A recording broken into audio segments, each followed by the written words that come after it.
Hello again.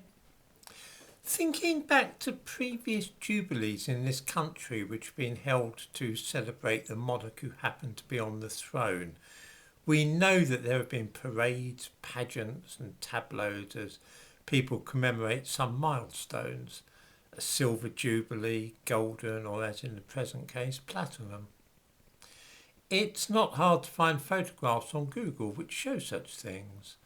The present Queen's Silver Jubilee, for instance, or that of George V in 1935, Queen Victoria's Diamond Jubilee in 1897.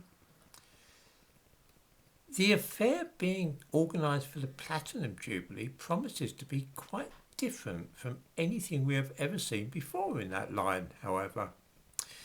Those organising the spectacular pageant, which will culminate at Buckingham Palace, wished to have somebody playing the part of the young Princess Elizabeth before she acceded to the throne.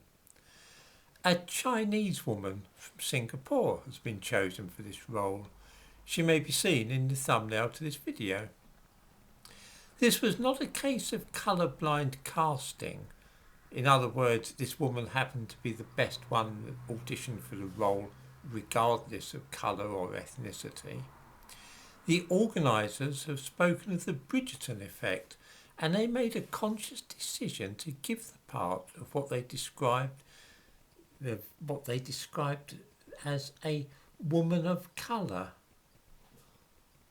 I don't know why anybody would do such a thing, why they would set out to have somebody who was not white playing Queen Elizabeth. But the organisers of the whole pageant said that they did this because, and I quote, "It will be relevant to our times and representative of the diverse voices of our country." The Chinese woman acting the part of Queen Elizabeth when she was younger will dance alongside a 21-foot-high dragon. Other highlights will be a drag queen called Cheddar Gorge, and the marriage of Queen Elizabeth to Prince Philip will be reimagined as a Bollywood musical. The person in charge of it all says that Bridgerton's casting is a really great example of how we can loosen up our unconscious bias and shake up who we usually see as role models.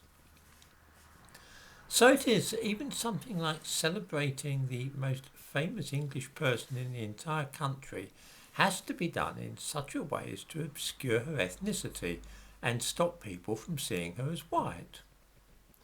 I have explored the ideology behind this sort of thing, and there's little more to be said on the subject, other than that I suspect that many people in this country will be scratching their heads in bewilderment at the whole affair. Despite all the glib jargon, I cannot for the life of me see why a white queen could not be portrayed by a white person. I suppose we should count ourselves lucky really that they came up with a Chinese woman rather than a Jamaican.